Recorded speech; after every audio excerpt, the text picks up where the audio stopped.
the teenagers.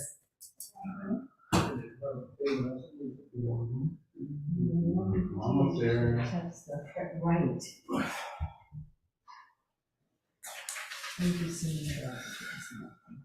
Oh, God.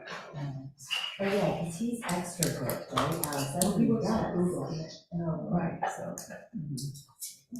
Right, yeah, whatever, that's pretty good.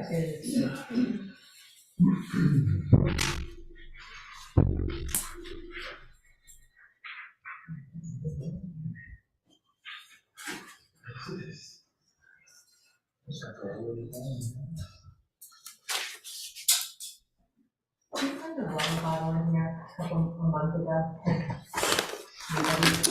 Yes, we did. Congratulations. I've been meaning to come get it. It's probably behind the, I bet it is.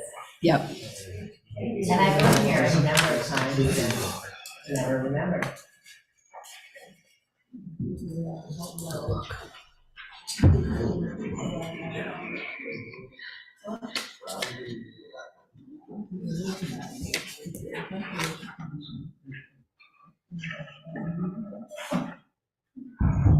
David's not gonna make eye contact till he's done. Yeah. It's because it's working. Apparently it's been working for All a set? while. Yeah, I guess so. Oh, great, excellent. Well, let's get started here. Just as a reminder to everyone, if you feel the need to have your own conversation, please step outside so that we can do the work of the people here between the board and the podium. And before we get going, Kern, would you care to read the quote of the evening? The most difficult thing is the decision to act. The rest is merely tenacity. Amelia Earhart. Thank you very much.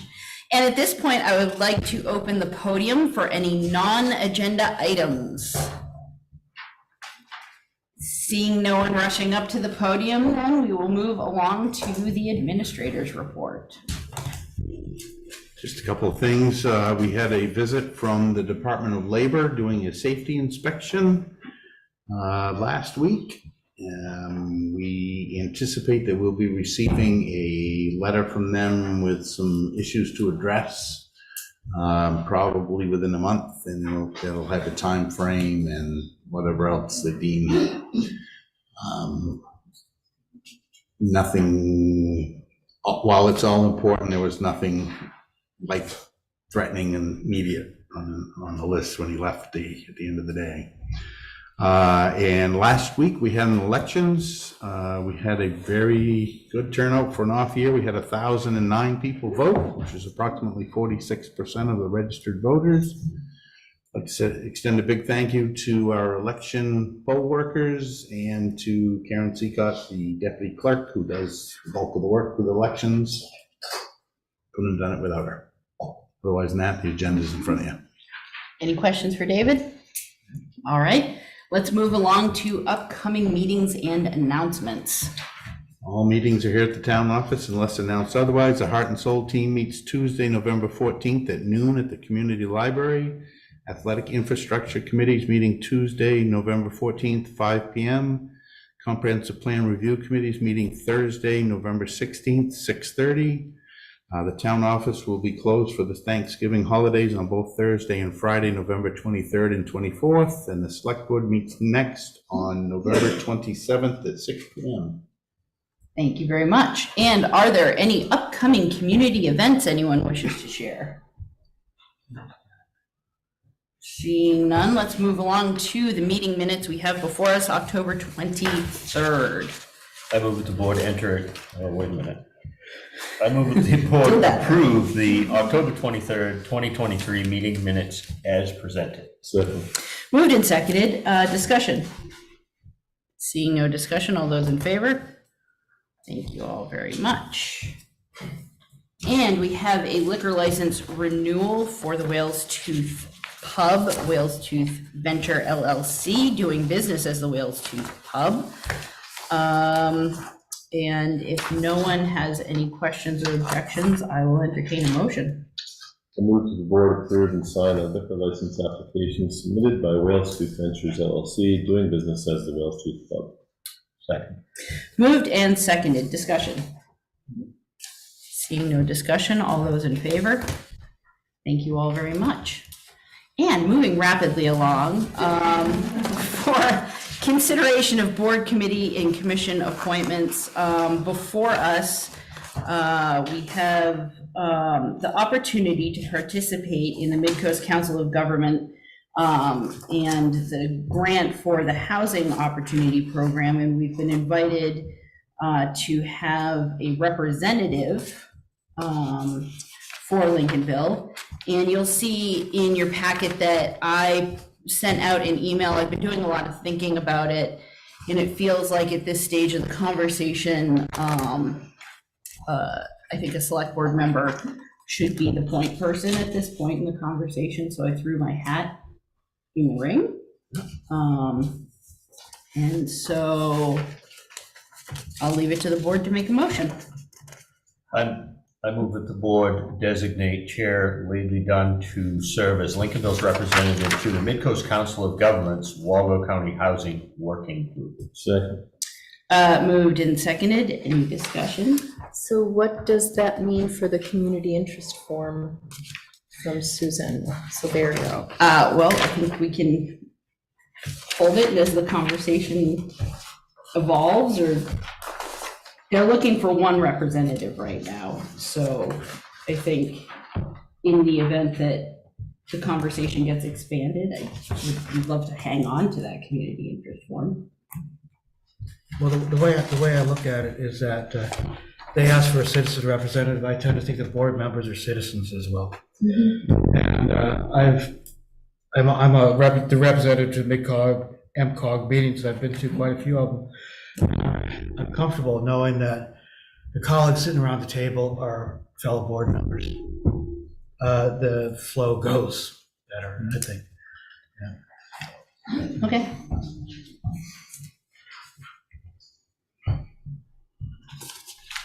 We waiting for a motion? Robin was looking thoughtful still. Oh, sorry. Any further discussion? Well, my only wonder is, so pretty much MCOG is all people that are also on select boards? No, Mid-Coast Council of Governments has a number of different working groups, as you would call them. I don't know what they exactly call them. The ones that I am on are not exclusively, might be exclusively select board members, except for those working groups that also, like we have another representative appointed by the board. That's Tiffany. Tiffany Wolf. Yeah. Yeah. But I don't know about any other groups other than the ones I've been to. Yep. It's not a requirement of the position. Right, yeah. Those were just my thoughts, and that's Sure. why I threw my hat into the ring. That's why. Now, to me, it makes a lot of sense. I know that the other person, Susan Silverio, supplied an awful lot of information in this regard. I'm hoping the two of you can put your heads together at some point. Yeah. I want to make sure you've completed your I'm thoughts, sorry. your questions I didn't around even it. jump in, I'm sorry. No, well, I mean, I know that Susan does, she's got comprehensive plan and heart and soul, but it seemed to me that it was sort of things that reinforced each other for her to also be doing the housing, having more of a involvement in this housing. That's right. Sure. Well, feel free to not vote for Yeah, me. no. And then if I don't get appointed, you can make a different motion. How's that? That sounds fun. So we do have a motion on the table, and it's been seconded. Is there any other discussion? Seeing none, all those in favor? Those opposed? And I'm abstaining. So 3-4, 1 against, 1 abstention. And Susan, would you want to come up to the podium, please? So I was at the last select board meeting when you discussed this, and it was agreed unanimously that you would put out a letter ask for letters of interest from citizens, and that seemed to imply non-select board members. It seemed to be, no one at that time offered to serve, and so I have, and I've been working with the, as you know, the housing section of the comprehensive plan for 2 years now. And although the town wasn't willing to appoint a housing committee, even though it's in the comprehensive plan as a implementation strategy, there has been a group meeting since the most recent public heart and soul meeting in February, monthly. Several of those people are in this room, and we've been meeting monthly to look at what the opportunities and challenges are to attainable housing in Lincolnville. So we've put together a report. I know I can't submit this to you tonight, but we can give it to you later. And I just want to tell you that I think that we are all in agreement that what we are looking for, what is something that fits the nature, the rural, residential nature of Lincolnville, something that would not take up any open land or farmland or scenic views, something that would be small starter homes, which are almost not available. We do see a lot of people who are starting to build small homes around this area, but that also means there's a lot of sprawl. So we'd love to see, as we've already recognized, this is a regional challenge, and I would very much like to serve on the Waldo County working group. I'd love to work with you lately. I know as representatives from MICOG, both Mike and Tiffany have been appointed to that, working as liaisons with MICOG. So they recognize the value of having a select board member and a citizen. I also want to remind you, at the last meeting, you said that you were backed up 3 years in terms of your select board work.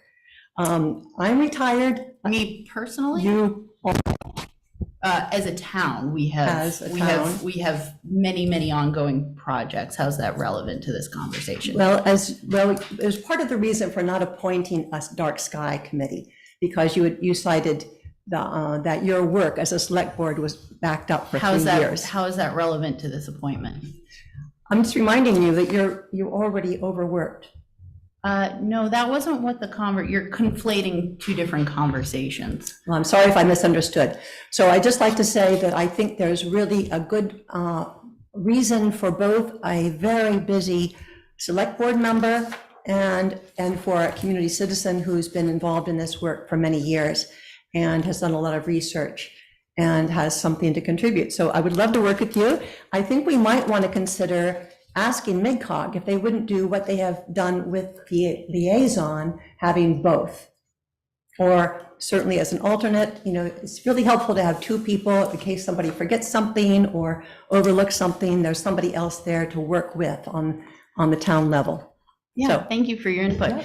And I just want to state for the record that the conversation regarding board project priorities and town priorities, first and foremost, is the legislative body, the voters of Lincolnville, have told us what our project list is. And we do have a backlog of addressing those projects from previous budget years.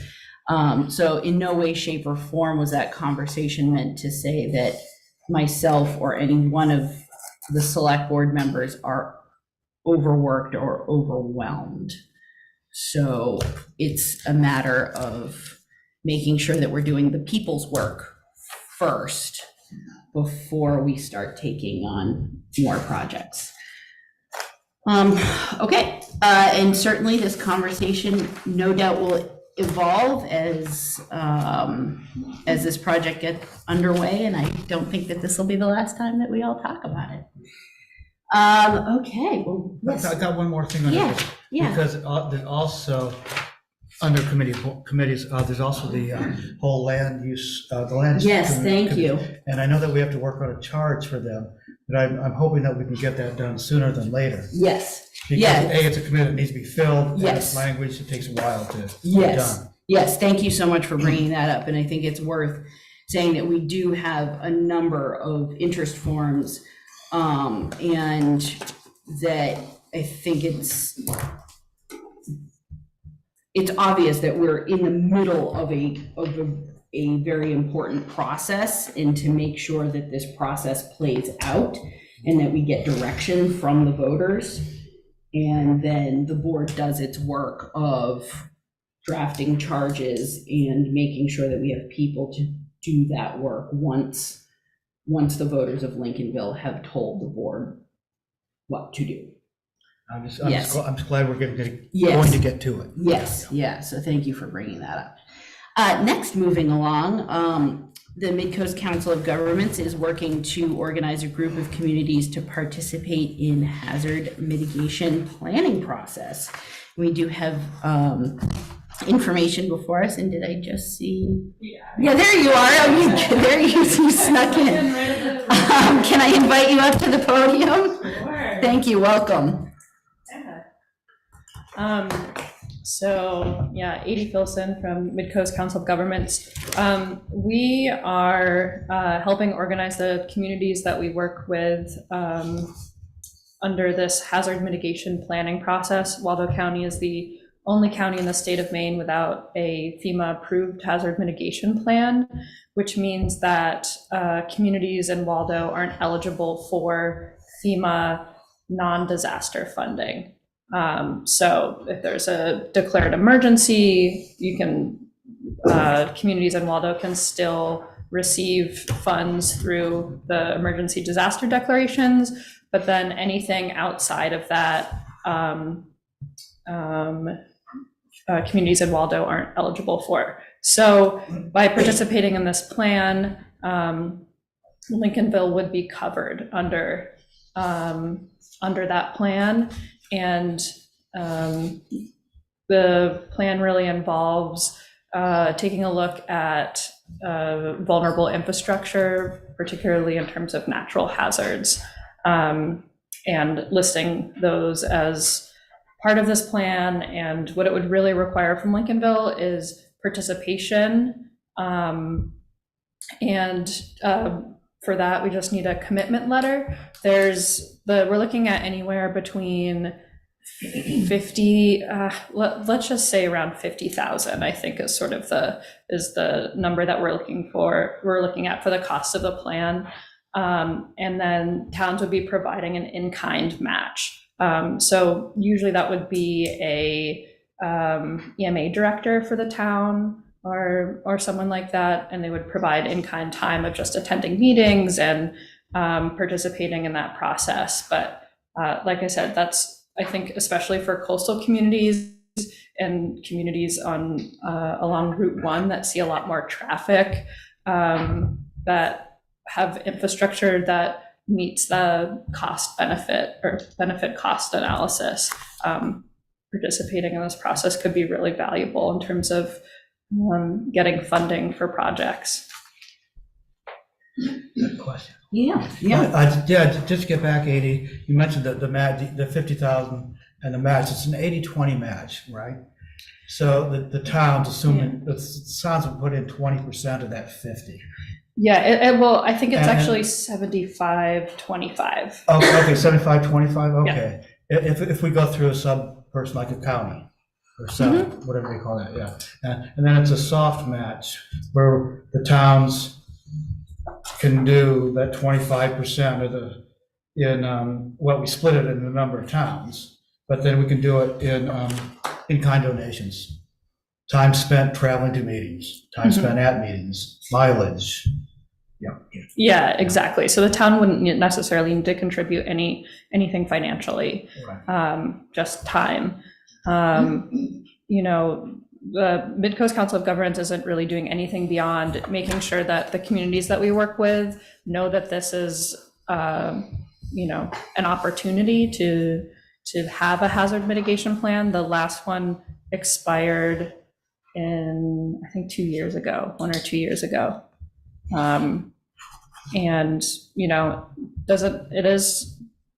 Some towns really don't like working with FEMA and don't want to participate in a hazard mitigation planning process because it doesn't make sense for their towns.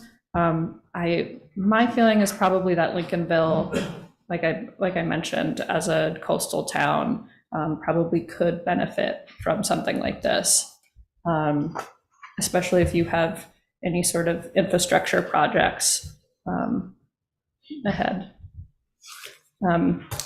But Dale, the Waldo County EMA director, would be the lead on that. He had kind of forsaken the process because in the past, I guess, when the previous plan was about to expire, he didn't get any sort of acknowledgement from towns that they wanted to renew that plan. So we thought we might have a little more contact with the towns that we work with, and so that's sort of why we're leading that process. Yeah, Kern. Was there any indication as to why they didn't continue participating in that plan? I think it was just not on towns' radars. Well, excuse me, I remember that. I was on the select board, we each got we got a letter from the county, and if you remember, we didn't have enough time to look over any information. It was, we had to get back to them within 3 days or something ridiculously short like that. Okay. So, I mean. So that may have dictated the outcome of the That was in my mind when I said, let's pass. Probably most all of the towns were in the same boat, I would imagine. Yeah. As far as the timeline. I got the impression they just didn't get the letter out in time, you know? Okay. I think there's also just sort of a renewed interest in hazard mitigation with the number of storms and flooding that have been happening. And I think maybe it just wasn't as much of an interest back then. And right now there's a considerable amount of FEMA funding out there. And I think in the past, I think the main reason towns do this is to access the funding. And I think maybe the funding just wasn't as good back then. Can I chime in on a couple of things? I just want to mention a couple of things because I was at the meeting that MCOG put together in Montville last week. And like two of the takeaways I guess I got on that is that as far as FEMA grants, this is not like the FEMA grant we went through recently. This is a hazard mitigation grant, which is very different in terms of how onerous it is on the grantee, on what we have to do, than the disaster grant that we just did for, and the second, and well, along with that is that the person who, if we decided to do this, we'd be going through the county, and if the county decides to do it, and they're meeting this week, Thursday, and that's on their agenda, whether they want to get that going or not, or offer that service. And that the person we'd be working with through MEMA, Maine EMA, is used to working with towns like ours. Very easy. Sounds like the process is very easy. We can opt out at any time even. And secondly, there were a number of towns there and they all seemed rather interested, so there you go. Yeah, I think Belfast, Northport, Brooks, Islesboro is already pursuing it on their own. Those are the towns that I know right away will participate, and then there's other towns that are still deciding or need to talk to their select boards. And Robin, you had your hand up. My question was about that, asking you about the towns, because you'd estimated that there were 12 towns, if 12 participated, and I was just wondering how you were doing on participation, so. Yeah, we've been reaching out to towns over the past few months and checking in with them, and MCOG works with 17 towns in Waldo County, but I think that there will also be there's 26 towns in Waldo County overall. It's possible that only 5 towns will participate, but that won't really change anything on the town sides in terms of, financial contribution, because I would assume that towns would mostly just want to contribute time. And according to Dale, that's never been an issue in the past of, putting in putting in that time match. In fact, I think it often can run over. But yeah, and that's an important point. This is hazard mitigation funding as opposed to disaster funding, and therefore it's a lot more lax in terms of the process. You know, there's still a little bit of bureaucracy, but not anywhere near what you go through with the disaster grants and funding. So I guess the county likely would be putting in the application by January 15th. What if you decide to proceed with participating? What you would need to do is submit a letter of support and a letter of commitment. And that letter of commitment will just be stating that, you know, you'll be contributing, you know, town staff time or, you know, town EMA director time to the value of X amount of dollars, which we'll be able to inform you once we have a better idea of how many towns will be participating. Which unfortunately we do not have. Right, yeah. Go ahead. So 2 letters, ultimately, one of support and one of commitment. The letter now would be support, and the commitment would be later when you knew more the exact numbers that you were You talking could about? send them at the same time. I think we would just need them before, the county would need them before submitting it. But I think we would want to know by December 6th if the town does want to participate in this process, just so we have, you know, we can make calculations and. Sure. Yeah, Karen. It seems like there's a fair amount of stuff here that's not etched in stone yet. It says MCOG is hoping Dale Rowley, Wallow County's EMA director, will take the lead on the project. So what's going to happen if Dale's out? Yeah, good question. So, yeah, we'll know on Thursday whether or not Dale will be the lead on that. If he's not, then the communities can designate a lead to community. That would be sort of the administrator for the process. And at that point on Thursday, if for some reason Dale isn't the lead, then I'd reach out to the communities and see if one community in particular wanted to be that lead. I would assume Belfast would be in that position, given their staff capacity. Well, it just seems like quite a commitment if somebody wants to lead it. I mean, you know, the majority of your Waldo County towns are back to the wall already as far as, you know, participating in things that they really, and I'm not saying we don't need this, but that's one more thing, you know, and does Dale even know about this? Yeah, I mean, someone's had a conversation, he just hasn't made up his mind yet, or? he just has to ask the county commissioner's permission and basically for their blessing, but it is technically his role to do this. I mean, that is the role of the county EMA director. This is one of the, Okay. so I can't imagine that wouldn't be the case. If not. It's just there's a fair amount of variables there. Yeah. You know, if Dale doesn't, maybe a county member will step up, you know. It's just, that's tough not to know, to make a commitment. Right, yeah. Yeah, I absolutely get that. Yeah, like I said, the commissioners meeting is on Thursday and we'll have that information by then. Maybe this should be something that we revisit at another agenda in the future. Well, I So guess, that we know what.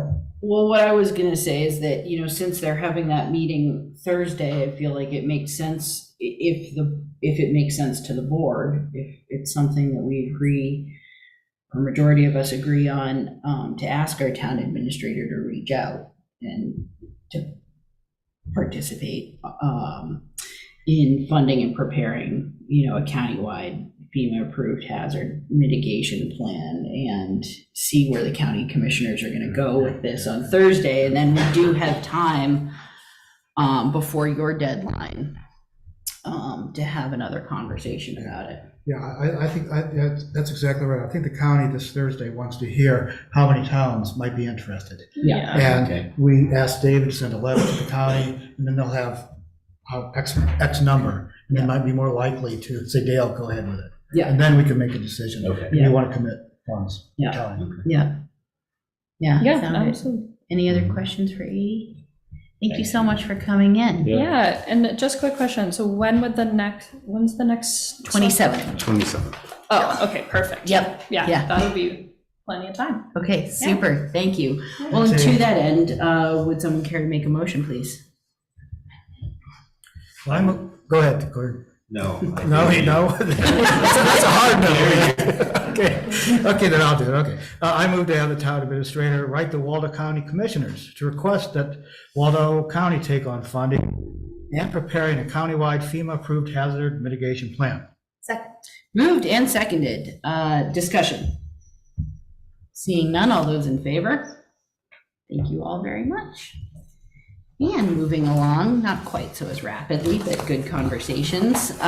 We have the Conservation Commission here to talk about a project proposal. And I welcome the representative or representatives up to the podium. Maybe not all of you.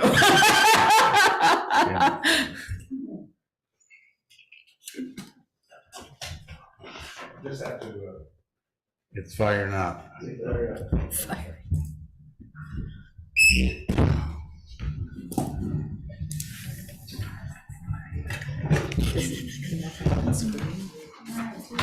Just take a minute.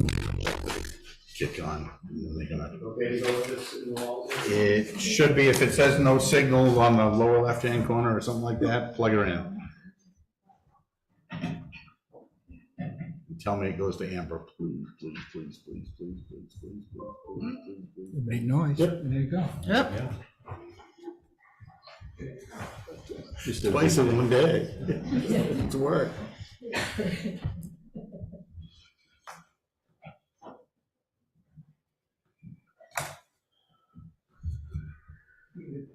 Blocking much of the screen. Is it possible to get Yeah, just a second. I'll get it set first.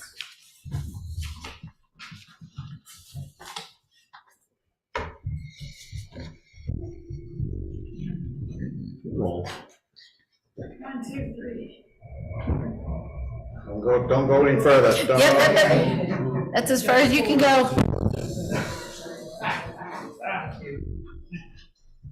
You good? You good? Everybody sit right. Good. I'm gonna stand up here, if that's all right. There. Please do. Members of the Lincolnville Select Board, my name is Rich Smith. I'm a member of the Conservation Commission. In a few short minutes, the other members of the Conservation Commission will present our preliminary thoughts pertaining to the duck trap spit. While we do not yet have a complete plan, we come to you this evening to just get some feedback and to let you know what we're thinking. Duck trap spit, you can see there, the outline is basically shows the lease that the town of Lincolnville has with the state. As you can see, the spit is that little toe of the boot down there, and the other property will be of some discussion later this evening. Just about a year ago, the commission initiated the process of identifying natural resources and locations that appear to be particularly vulnerable to climate change. Early in this process, the commission had a video conference with Meg Rasmussen from Midcoast Council of Governments. Meg's presentation was geared toward MCA's Community Resilience Partnership and its associated grant programs. As a result of Meg's presentation, the commission determined that it would be a good idea for the commission and the town in general to acquire baseline knowledge of the type of climate change impacts Lincolnville could reasonably expect. As a result of that, the commission invited a number of guest speakers. We started off with Steve Walker from the Maine Department of Inland Fisheries and Wildlife, who gave a presentation on the department's Beginning with Habitat program and the potential impacts to that program that could result from climate change. Dr. Hannah Baranis from the Gulf of Maine Research Institute presented the research findings regarding sea level rise and resulting climate change impacts to coastal communities such as Lincolnville. Our own David Kinney gave a presentation regarding Lincolnville's road culvert replacement program that's designed to enhance wildlife and wildlife habitat while also protecting our town's infrastructure from expected climate change impacts. And just a few weeks ago, Dr. Ryan Gordon from the Maine Geological Survey presented to the commission a program entitled Climate Change and Its Impacts on Groundwater. During this period of education regarding impacts resulting from climate change, Meg Rasmussen gave the commission a community resilience self-evaluation form. While the commission was filling out this form, it became very evident that to all the commission members, the duck trap spit was a prime example that needed some attention. The impact to the duck trap spit from sea level change can be dramatically seen in this photograph that was taken on the morning of December 24th, which was the day after the December 23rd storm. At this time, I would like to turn the podium over to Christine. So this was a joint effort in this presentation. Make sure to speak into the. Good evening, everyone. And since I put this together, hopefully it's going to work for me. So the next step looking at this, we looked at sort of the ecology and the environment of the duck trap spit in this area. This is from the Beginning with Habitat website. And if this works how it's supposed to, I'm going to pull us through to that website very quickly. So one of the things that we started looking at was the protected land. You can see, I don't have my pointer here, so I'm going to use my finger. You can see that area in green where the duck trap is. That's actually 2 properties right there. It's, let's see if I can go through. Before I do, so we started looking at the wetlands, the habitat connectivity, and wild Atlantic salmon habitat and other fish, wildlife, and bird habitat.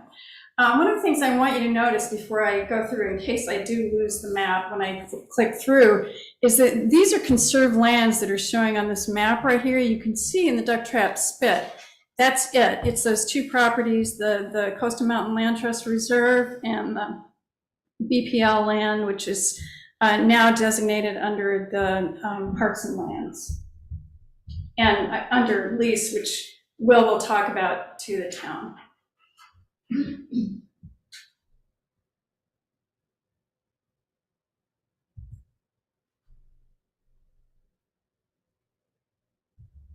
So I started looking at wild Atlantic salmon habitat first, because this is, as some of you probably know, it's federally listed species. Duck trap is one of 8 U.S. rivers. They're all in Maine.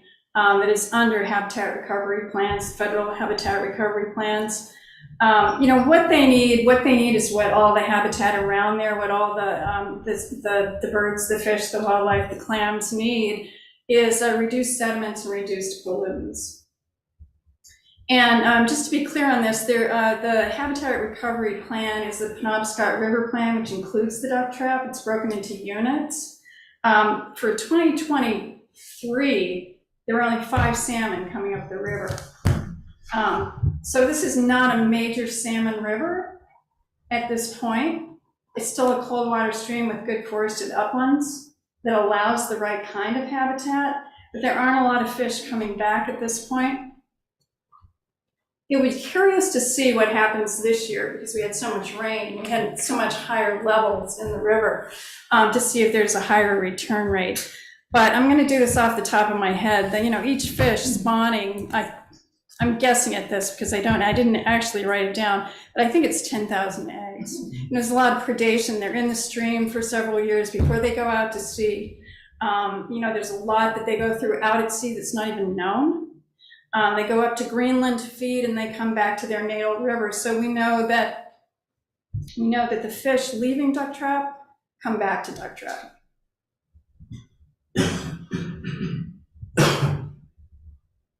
Okay, this is where I'm going to try and click through, so let's hope it works. But I'm going to show you the map first. Okay, this is sort of a scaling in of the Beginning with Habitat map, showing some different habitat features. You can see the spit. You can see I've pulled in these layers, looking at the Beginning with Habitat map of different kinds. I'm going to try and take us through to the Beginning with Habitat website, which is a state website, to show a little bit more on this. It's easier to do this at home on my desk, but.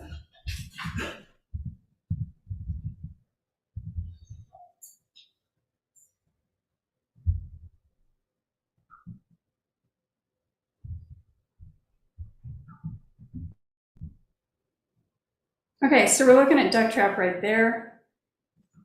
It's just a map, pull down Beginning with Habitat. Bear with me as I fumble with my mouse.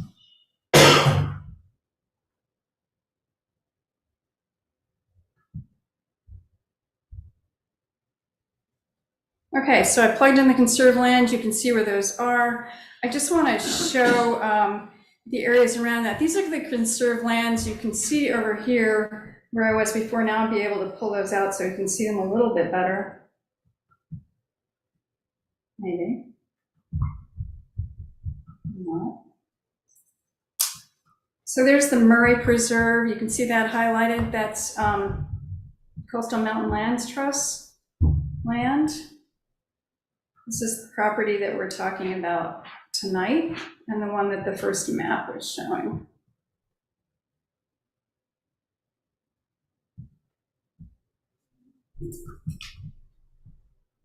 So I want to show you I want to really point out that there's no preserved land all around the mouth of the duck trap. But then I also want to put in the blocks and connectors. So these are basically areas of relatively undeveloped land around it. We have a lot in Lincolnville. We're really lucky in that way. Good planning and some luck. But I also want you to look around the mouth of the duck trap. And the only conserved land there is that green spot that we're talking about tonight. Now, I want to take this layer out because it gets too confusing to leave it in, but just keep that in mind. I can put it back in if anybody wants to see it. I'm going to leave the conserved lands in, and then I'm going to layer in the habitat so we can look at them sort of more closely. But before I do that, I'm going to put in the developed surfaces so you can see the impervious surfaces and what's around there. Roads, houses, you're all familiar with that area.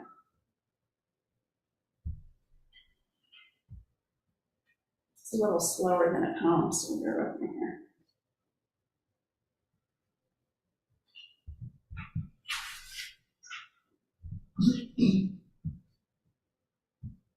Not too much mobile quirky.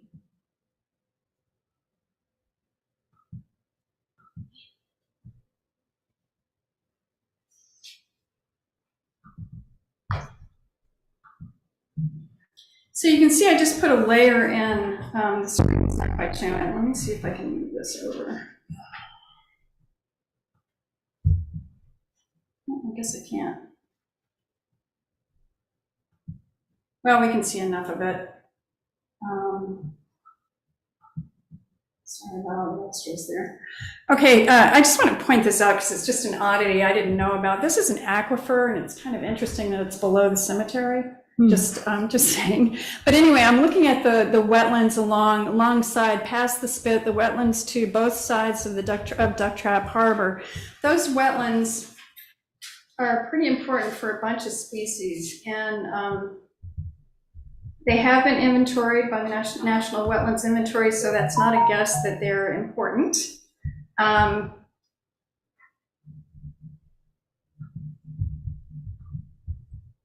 Okay, now we can layer in a little bit more here. So what we've got over here is tidal wading birds and waterfowl habitats. We know migratory birds are there. I'm not going to try and link through, even though I could. And I can certainly indicate how to link through and show you this. But this, every time you link on these, it sort of shows you what's being highlighted down below in turquoise and where those habitats have been mapped. I looked at a list of the birds seen just this month and last month down here in this area, both in the basin and out here in the harbor and along these flats. It's quite a long list, a lot of migratory waterfowl right now. But also, I think more importantly, is the feeding habitat that you see right along here.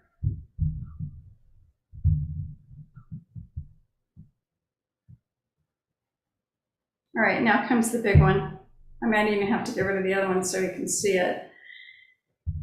Before I go up the river, I had some interesting, we pulled up some other stuff down here, and you can see where that's outlined. If I could get my screen to behave a little bit better so we could see it and quit doing the back sign on me. The shellfish growing areas, the Atlantic surf clam and the razor clam, both in that area. Let's see if we can move this out of the way. You can see it highlighted in turquoise at the mouth of the duck trap. It's important for both of those. Like I said, everything I'm talking about basically needs clean water and oxygenated water and cool water, cold water. So we're all looking at sort of the same kinds of habitat characteristics. Let me just move up here. I'm almost done. Moving on to the next thing. So we've got wild brook trout priority areas up here. You may or may not know that Maine is the last holdout for wild brook trout in the East. It's the last state that has wild brook trout habitat. Most towns have it in Maine. It's kind of amazing. A lot of my work's in Western Maine. There's tons of it over there. I didn't know until I started looking at and beginning with habitat that we had it right here in Lincolnville as well. And you can see it's going up along the river in those colder upland areas where you have good forested cover. But let's also look at the Atlantic salmon. If I can get it on the right spot. So this is where I find this kind of interesting, and then it's just up around the curve. So you come into the mouth. Let me get rid of one of these other ones so we can have a little more we can see here. Oops. So you come up into the mouth, and it's right around that first curve. There's the bridge. You start to get into, this is documented rearing habitat. Keep in mind what I said earlier, they're in the river for 3 to 5 years. They're there a while. So, that oxygenated water, the cool shade, the lack of sediment and pollutants. It's one of the concerns we have about this spit from an ecological perspective, because we know with all the parking that's going on down there, the rain washing the pollutants into the water, we do have the flushing out of the river, but you also have the sediments pounding that gravel that's going in as well. So there's definitely environmental and ecological considerations here.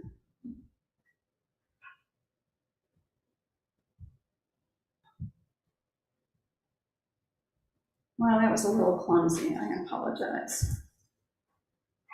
Now I get to turn it over to Will. So, Will Brown, and my initial prompting about the situation in duck trap basically was apparent during COVID and then kept on going, which was the usage of the spit. And I would go as far as to say the overusage of the spit. I just throw in that spot down there in the duck trap harbor and such has been used for millennia by people, for hunting and for fishing for many, many, many years. And now in our recent times, within our past 5 or 6, 7 generations, the same, but also recreation in the past couple of generations, 2 generations. And with the recreation comes more people, and nowadays that means more vehicles. And when you cross the duck trap bridge in the summertime, you see that the spit is populated by vehicles. People down there over the edge, sitting on the rocks, but there's vehicles.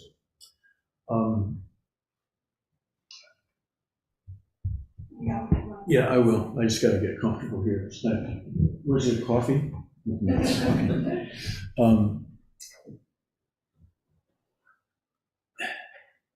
it came to my attention from the neighborhood first, the neighborhood meaning people on Howe Point Road and on the other side, up on the easterly side of the harbor. Of some things going on down there. I remember a couple of years ago, well, it's almost 3 now, when I noticed that there was a barge that was moored down in the inside of the harbor. It obviously had come in around the spit during high tide, and then it moored on the inside edge. And that was there for a few days with no activity. We wondered what was going on. But I know that the neighbors took a lot of photographs. That would be a good one to pop up if you could. Yeah, the neighbors took a bunch of photographs, and so what was going on was shipments. I'm not sure where, Islesboro, perhaps on the other side of Islesboro, I'm not sure. But this one shows lumber that was being delivered. And there was also a load of granite, I know for sure, granite blocks, although I don't have a picture of it, that was going out. Now, the trick here is, maybe we can go to the next picture. Thank you so much. The trick is, you're all familiar with the road, you know it's narrow, and you know what the spit is like. And you know that this whole area over in here where the apple trees are, where the apple tree is generally wet also. Because there's water coming out of the groundwater coming out and surfacing there. So this becomes, for this kind of a vehicle, weighted, it becomes at least 4-point turn to come in nose first, back in over by the apple trees over here, as you can see, head back up the hill, and then back out to get to the last point. Can we go backwards? I think so. Yeah.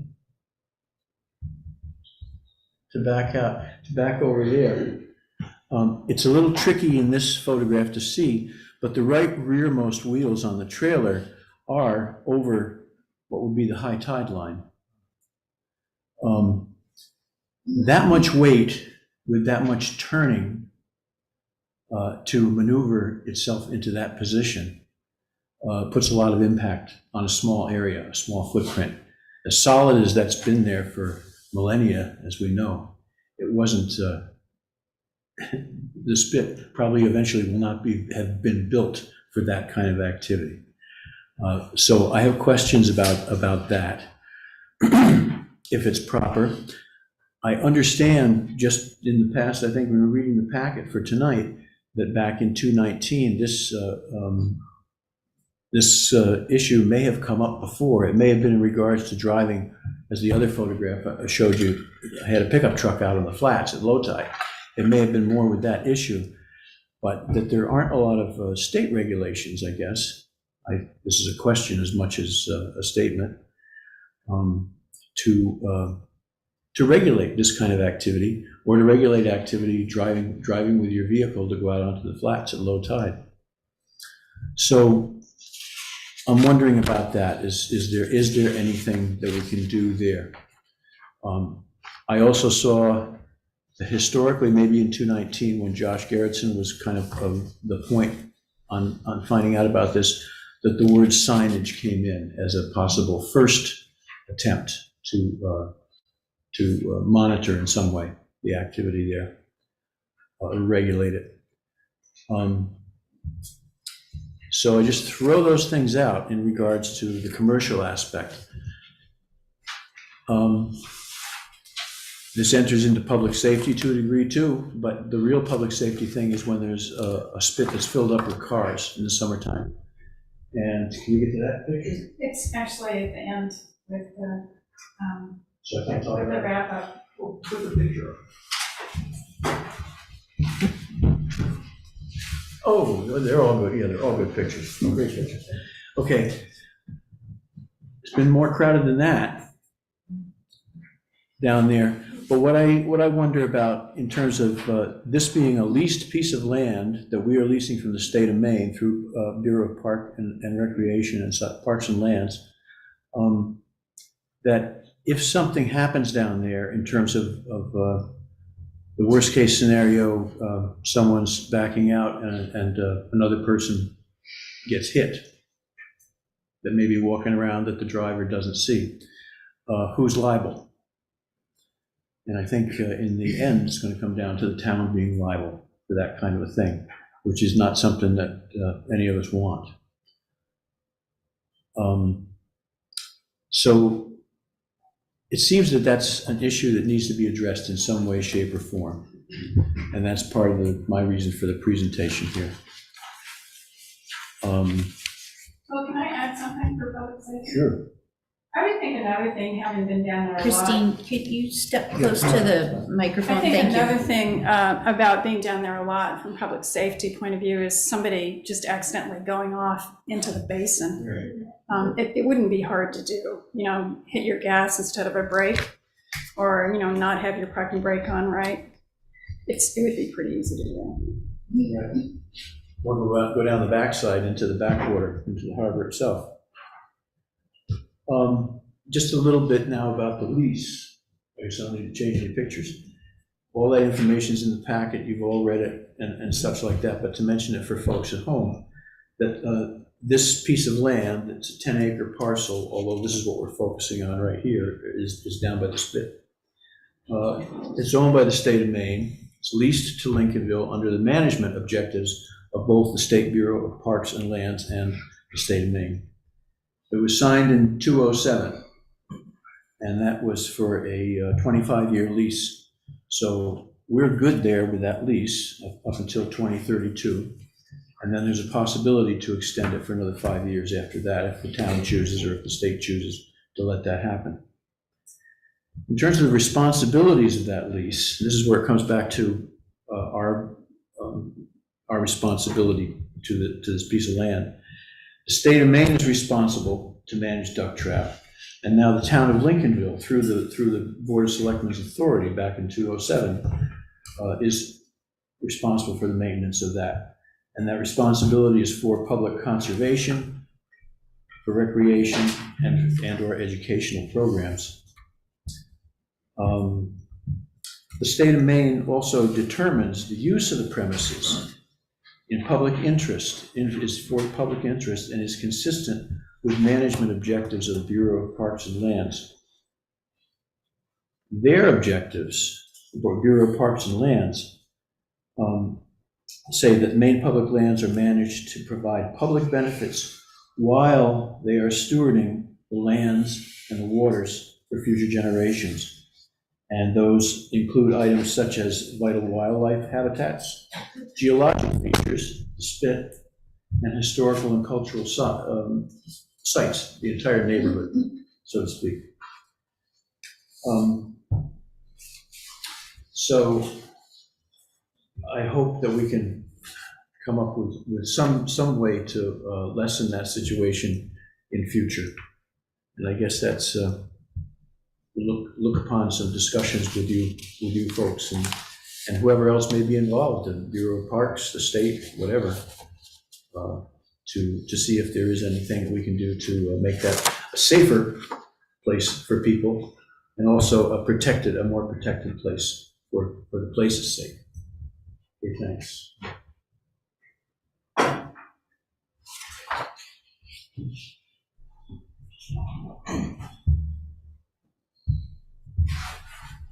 Basically, I think everybody said what they said. What's up? I'm Paul Sampson. I live over in Western Lincolnville. My colleagues have said pretty much everything that needs to be said. I just have one question. How many people in here knew that the 10 acres that went with this spit? Okay. I didn't know that until this year, but I think that opens up a little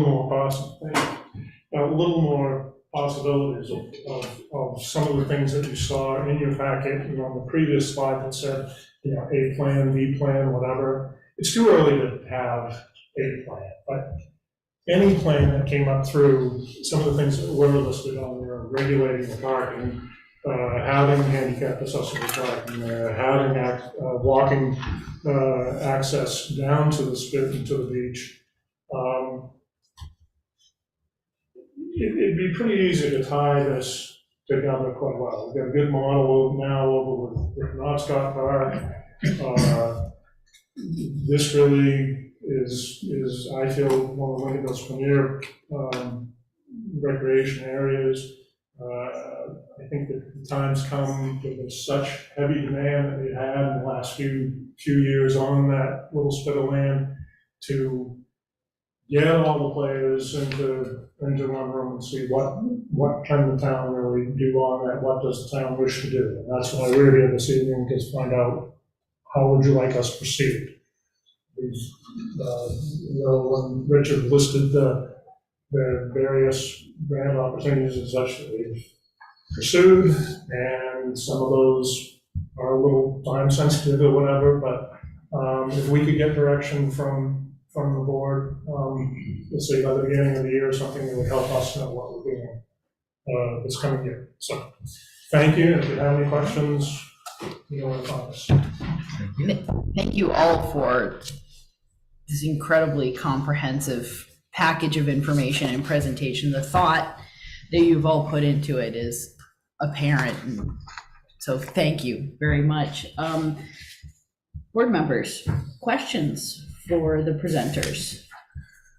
I'll start with what's hopefully an easy one, but so if the lease is expiring in 2032 with one 5-year extension, how written in stone is that is that the outer limit of town involvement, or is there renewal, opportunity to keep, if we're going to do something like put some parking up closer to Route 1, stop people being able to drive out there, have trails, the different things that I saw in your plan.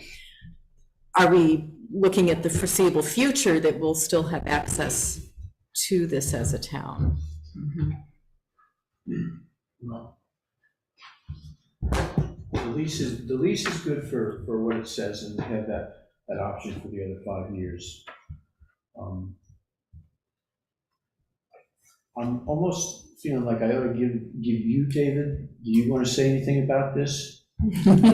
I'll gladly talk about anything anybody wants to. Because I think it's just better coming from you in terms of what this lease package really. Yeah, well, the lease, as Will said, the lease is the lease. If memory serves me well, from back when we leased the property, it was to a certain extent because the state park was ignoring the fact that it even existed. And there was trash down there piling up, and we'd go down periodically and pick it up and clean it up. And then the idea came at one point, actually, the town had a chance to acquire it. We asked if we could acquire the property, and they said, no, but you can lease it.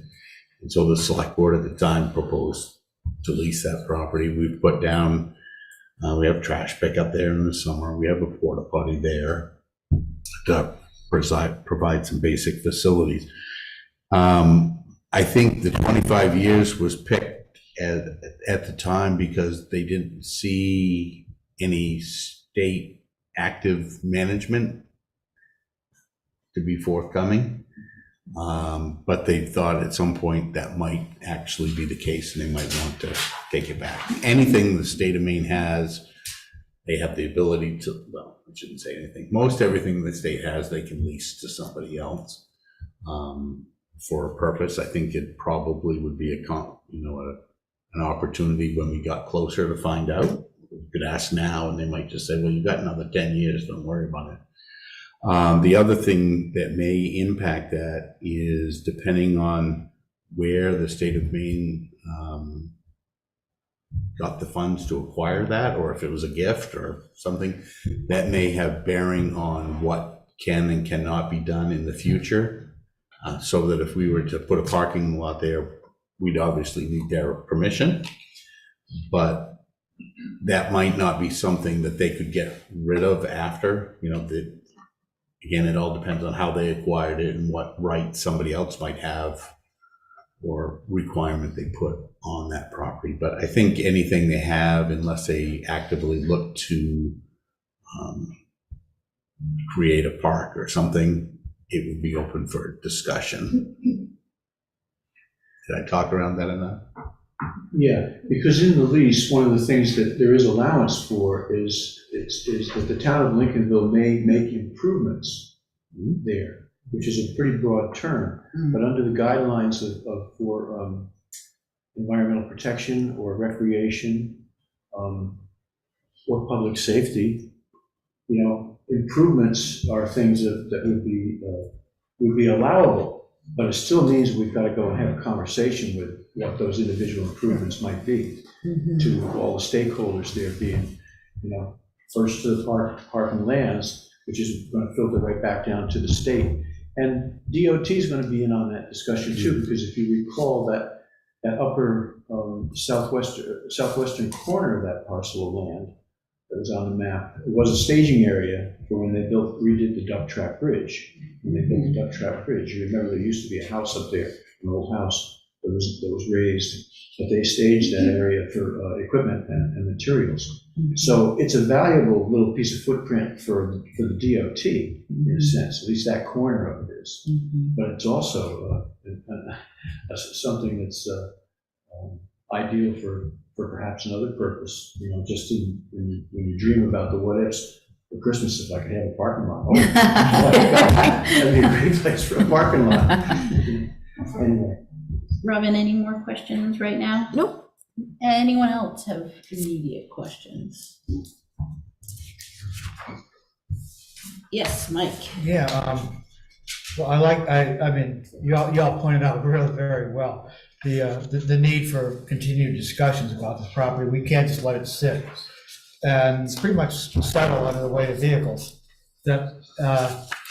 So I'm hoping that the town staff has enough time to contact the BPL and get in touch with them so you guys can have a conversation. Second thing I wanted to point out to the board, that I've been working with these guys, Christine, as well, in a small room. I didn't know how good they were. But they're really good, yeah.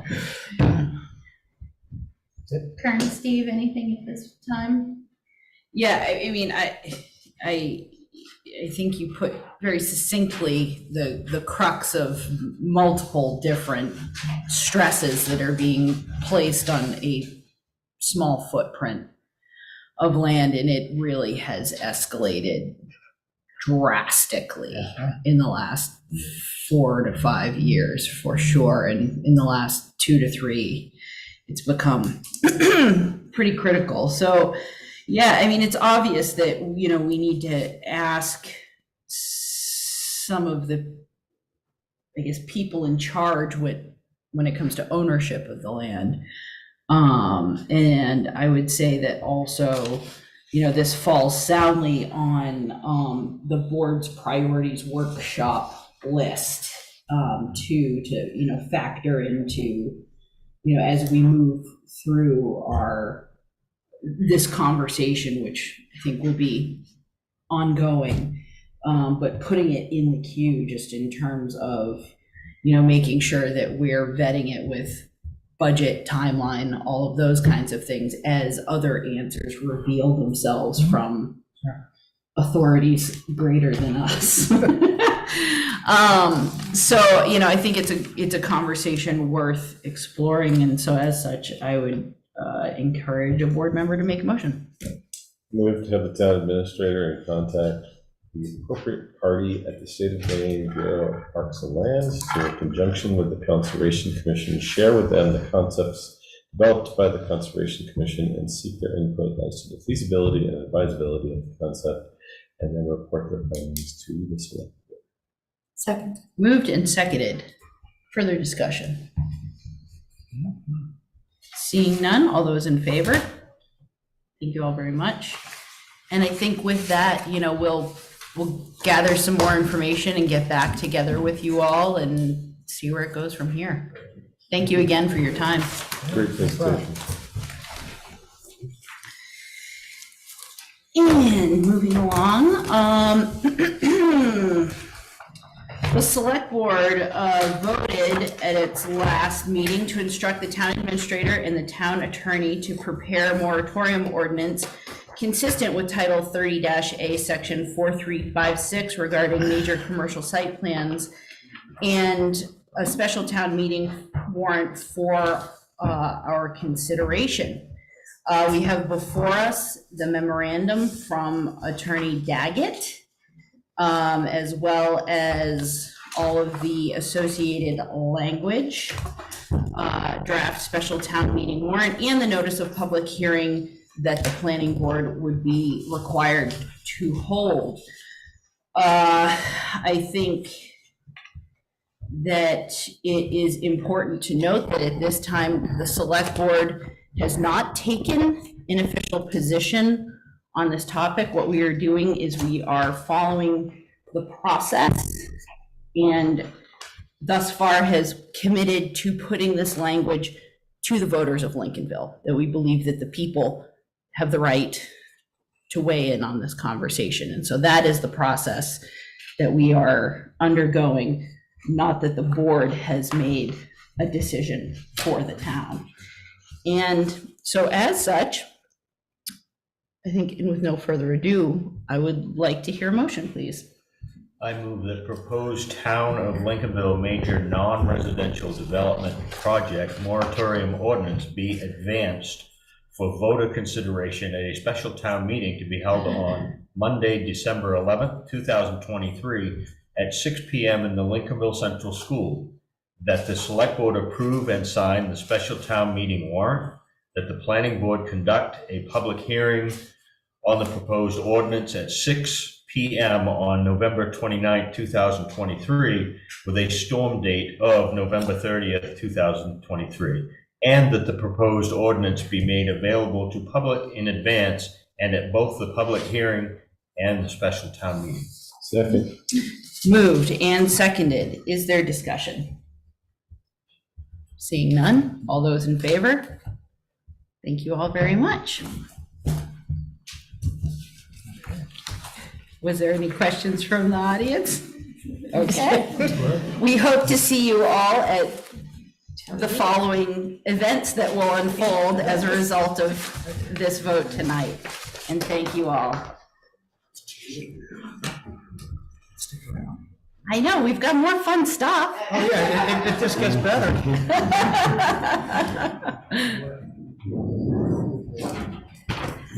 And moving along, it is budget season pending, and we will be beginning budget review.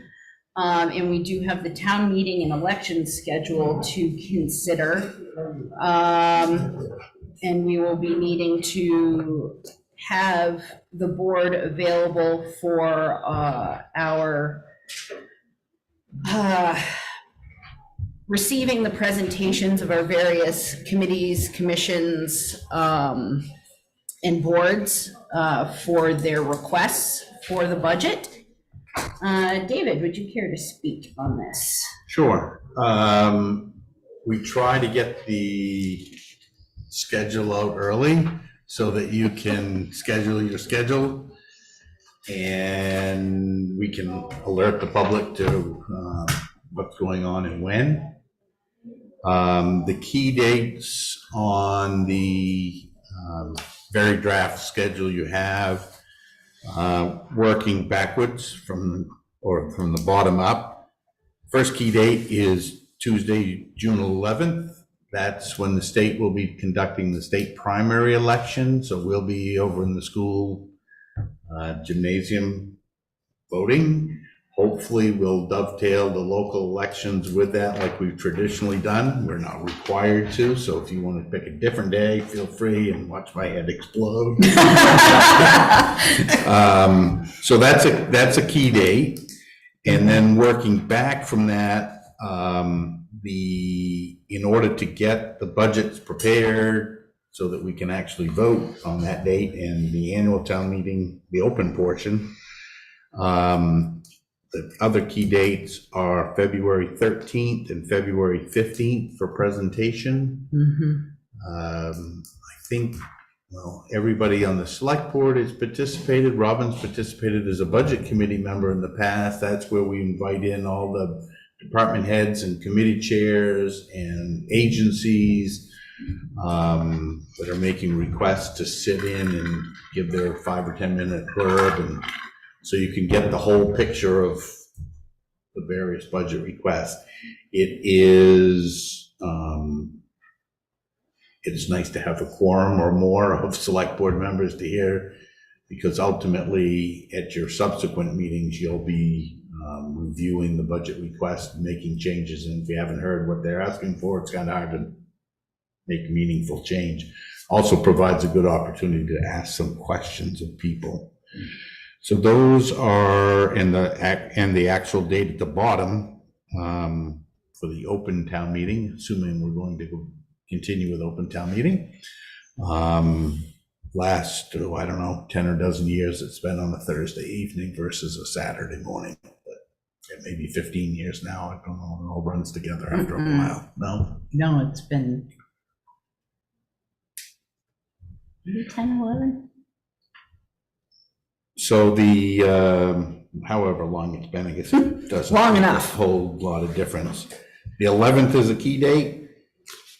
Make sure you're good with that. And then the 13th and the 15th, probably not prior to the 13th, but if you wanted to do something later than the 13th, ultimately the select board's budget needs to be presented to the budget committee according to the town charter. I think it's in, so it must be on this. It's in March. Yeah. It has to be done in March 19th here. We've got tentatively scheduled for March 19th, so, but I think the charter says some point in the town in March. Okay. So, Yeah. if there's something that somebody's already planned to be, I advocate for sticking in to- Alaska or Yeah. Hawaii or.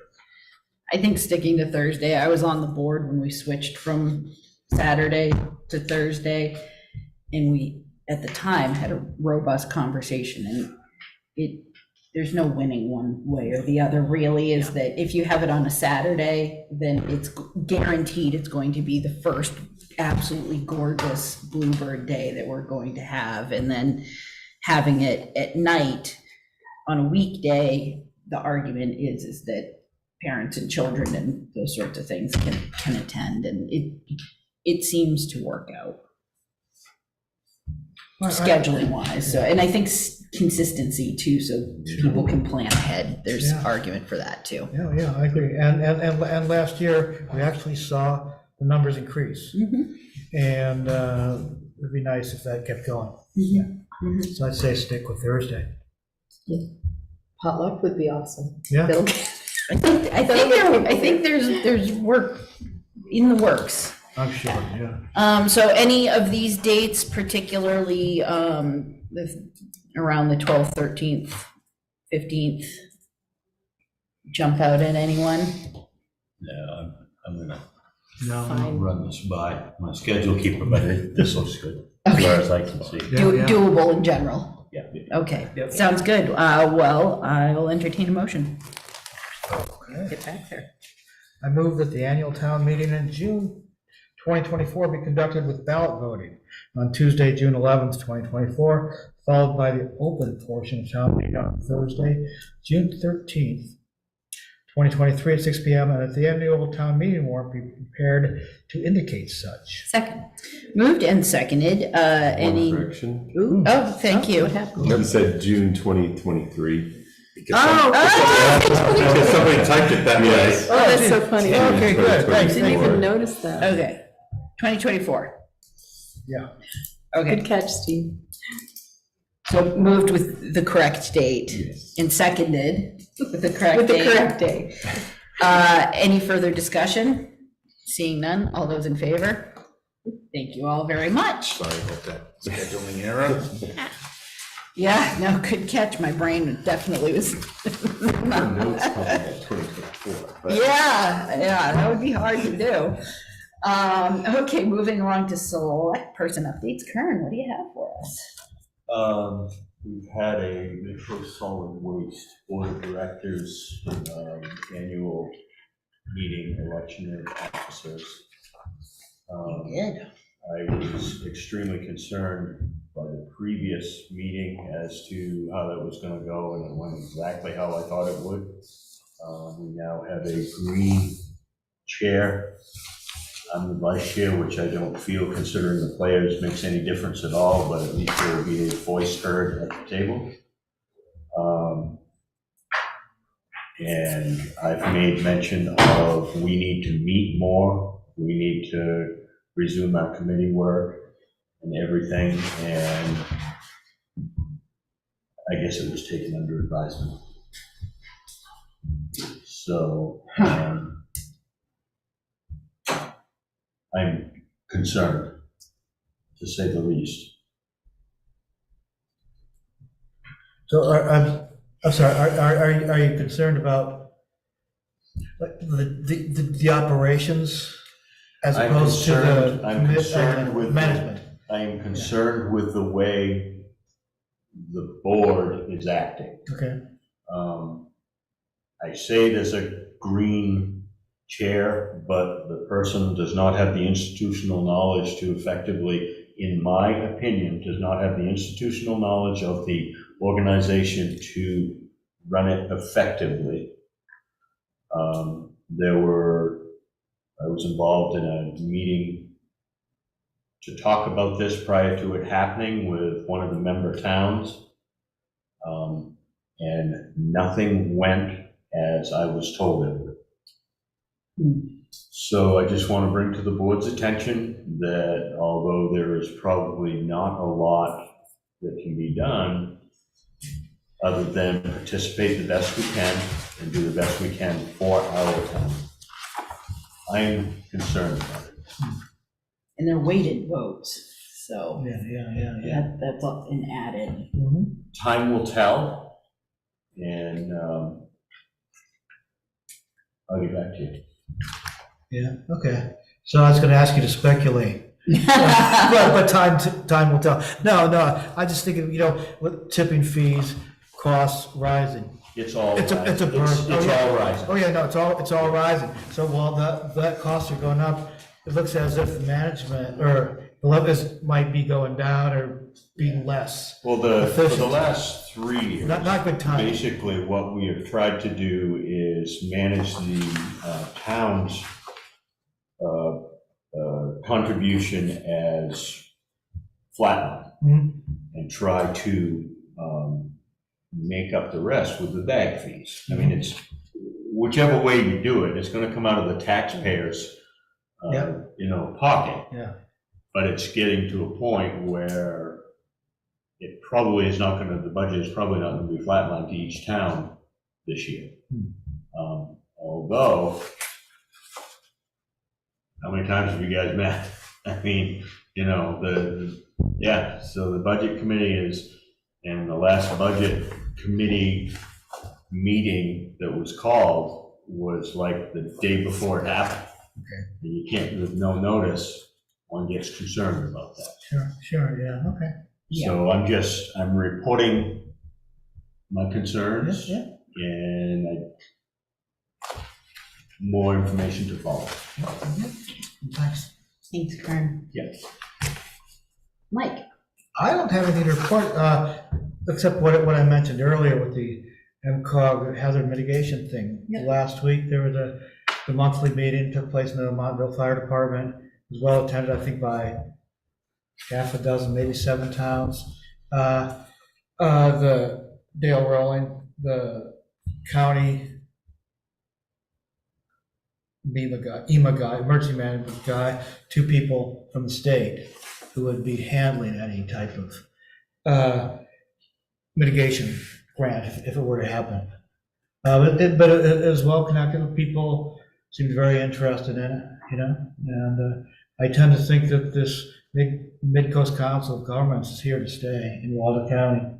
But as you know, they don't cover all of Waldo County. But there are 2 other agencies who have grabbed, or not grabbed, but have towns. In western Waldo County, you got KV-COG. And and I think Mid-Coast only does, I think, 17 of the 26 towns. And so then you've got the Eastern Community Development District, or is that the name of it? Eastern Maine Development Corporation. Yeah, those guys, and they've got Belfast, and maybe somebody else. They might have Frankfurt Or Winterport or something like that, yeah. So anyway, even, so when I say it's a going concern, I think it'll last, it'll be good for towns. It doesn't speak for all of Waldo County. Yeah. That's what I'm saying, yeah. Thanks for that, Mike. Hmm. Steve? I do. Robin? I have the budget committee. We're meeting this Saturday. It's our big meeting, 4 hours. And I went to the first meeting a week or two ago. It was a bit of an eye-opener. There were supposedly 6 of us that were coming, and 1 person was a no-show. And there was concern mentioned that they don't get enough people really participating from the towns, in the budget committee. We talked through the budget fairly in pretty good detail at that meeting, and this meeting is going to be a much even more detailed meeting, and have a lot of the agencies making presentations over the course of the time. And then there's the public meeting, which is coming up. Got it on my calendar. I'm totally blanking on what it is. I want to say it's December 2nd. It's Christmas by the Sea weekend. Public meeting with our meeting immediately following that to basically vote on the budget, which I kind of feel like it sort of feels like a rubber stamp-ish kind of situation. It's like, Short timeline. Yeah. I don't know. It just seemed to me, coming in totally green, that it's a very foreshortened. In contrast to our process. Yes, like, well, we had this first meeting, and then they're like, well, we only have 2 more meetings. One's a big, long meeting, and then we'll have the public meeting, and nobody ever comes to that, and we'll be out of here in an hour. So I don't know, they are looking at like a 17% increase for what they're passing on to the towns. Ouch. Yeah. Yeah. Yeah. And Okay. part of it, they touted their success story with their self-funding of their health insurance. A lot of talk seemed to be focused on that. But they also have made what to me is always a mistake, to be deferring things. They've been deferring things in the interest of trying to keep level funded, but now they're at the point where they can't defer things, and that's part of this 17% increase. Mm-hmm. So, yeah, that's where the budget is standing. On a related issue, to me anyway, did anyone catch this week's Free Press with the article about regionalization for fire and EMS? I've heard of that. Off subject. Well, That's digression. Digression. But is it though? It is. Yes, because this is your opportunity for you to report back on things that you were involved in in the region, not to have impromptu conversations about other things happening in the region. Okay. But on that note, I have an update as I recently chaired the EMS Review Committee meeting that we had with representatives from Rockport, Camden, Hope, and Lincolnville, with presentations by Jonathan Powers, who is the division chief for Northeast Mobile Health. And we reviewed very at the last minute, the day of the quarterly performance for Northeast Mobile Health, which they're continuing to deliver to the contract. There was an amount of compelling conversation just regarding the state of emergency care. And ultimately, after doing the work of reviewing the performance of our contracted service, the committee itself, along with our contractor made a commitment to be a little bit more proactive and communicative in terms of contract renewals or negotiations, and a little bit more timely.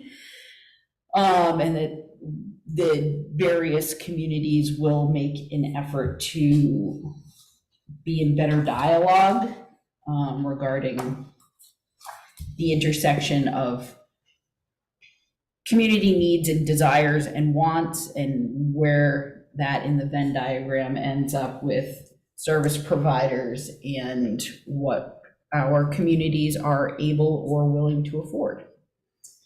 So yeah, but in general, the state of emergency health is that there is not enough staff. Not enough what? Not enough staff for anyone statewide, yeah. Yep. I realized I forgot to mention one important thing, because the biggest chunk of that increase in the county budget is directly attributable to the prison, the corrections line, which they said it's a state mandated line, and we have no discretionary control over that. And just wanted you to know, I think it was like 2 million of the 2.5 million. It's like that one line. Yeah, okay, thanks. Yeah, David. I was just gonna ask Robin if she knows. Not fair to ask the new Waldo County Budget Committee member when you asked what the jail funding. Wasn't that capped by the legislature at some point in the past? So that they were going to pick up more costs and we were going to remain, well, has that gone away? They specifically talked about that, and I had the impression that that still was within the cap, that Interesting. yeah. Well, sorry to digress. No, I know. That just, yeah, interesting. It was, I'm sure that as I get more experience under my belt, I'll be able to report more intelligently on these things, but, you know, I didn't know what I was getting into. I did get just a general feeling that they see us as being really rich people. But, and I also got this really interesting feeling that WCAP, that I was just really confused at the budget meeting, because having sat on the Lincolnville Budget Committee for several years, WCAP always gives us a really excellent provider agency packet, very thorough, very detailed. We know how many of our, people are getting services from the different kinds of services they offer. And at the Worcester County Budget Committee, at least 2 of the towns that were represented there were saying how they were really criticizing WCAP, that they don't get any level of detail like that, and that they aren't inclined to want to fund them. So I was really feeling like I was in a parallel universe or something, because I was like, are we talking about the same agency? Interesting. So I don't know. Maybe they don't set the same standards. Maybe they don't ask for it. Well, that's what I wondered. They made it sound like they asked for it. They were like, we've been told they can't tell us how many kids they're serving for Head Start or whatever. If they had that money on the local level, you would think they'd put it together and say, this is the county level. And so anyway, I just wanted to share that in case anybody here has more experience with this and could explain that confusing bit to me. Thank you, everyone, for those updates. Moving along, we do have the treasurer and payroll warrants to approve and sign. I move the board approve and sign the treasurer's and payroll warrants. Second. Moved and seconded. Any discussion? Seeing none, all those in favor? Thank you very much. And is there any other business the board wishes to attend to? I see, David, you've got the approved mooring inspector list in there. yeah, the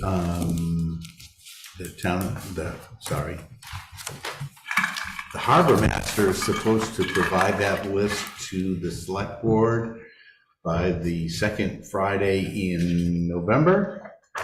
The board will be reviewing that at a meeting in December, And the Harbor Committee recommendations regarding fee schedules should also be forthcoming for that meeting so that you can set all that stuff in December. And then for Melissa, come January, can send everybody their reminders and their fees and whatever for 2024. Which also reminds me that the Harbor Committee picked a preferred date for a workshop with the board in January. In January, okay. It was one of your off Monday night, not Okay. off Monday nights, but meeting, a night you didn't have a regular meeting, and I think it may be the 15th, but don't hold me to that. But they thought it might be kind of challenging to get people's schedules together In between now. and the holidays. Okay. Yes. Just a question on the qualified mooring inspectors. Did our assistant harbor master have any input on that? Yes, I actually put the assistant harbor master in charge of contacting all the people that were on the list in the past to make sure they still wanted to be and to check on them. And that's why the list is smaller this year, because we had a number of people that said, I haven't done one in Lincolnville in 5, making that number up, number of years. Oh, I'm not even doing that anymore, blah, blah, blah, blah, blah, blah, blah, blah, blah. And these all expressed an interest in continuing. So, Excellent. Great. the harbor master is trying to push things off on the assistant That's harbor good. master as best I can. Excellent. That's good. Okay. Excellent. Anything else the board wishes to attend to? Seeing nothing, we will, how about a final motion? Move to adjourn. Moved and seconded. Any discussion? Seeing none, all those in favor? Thank you all very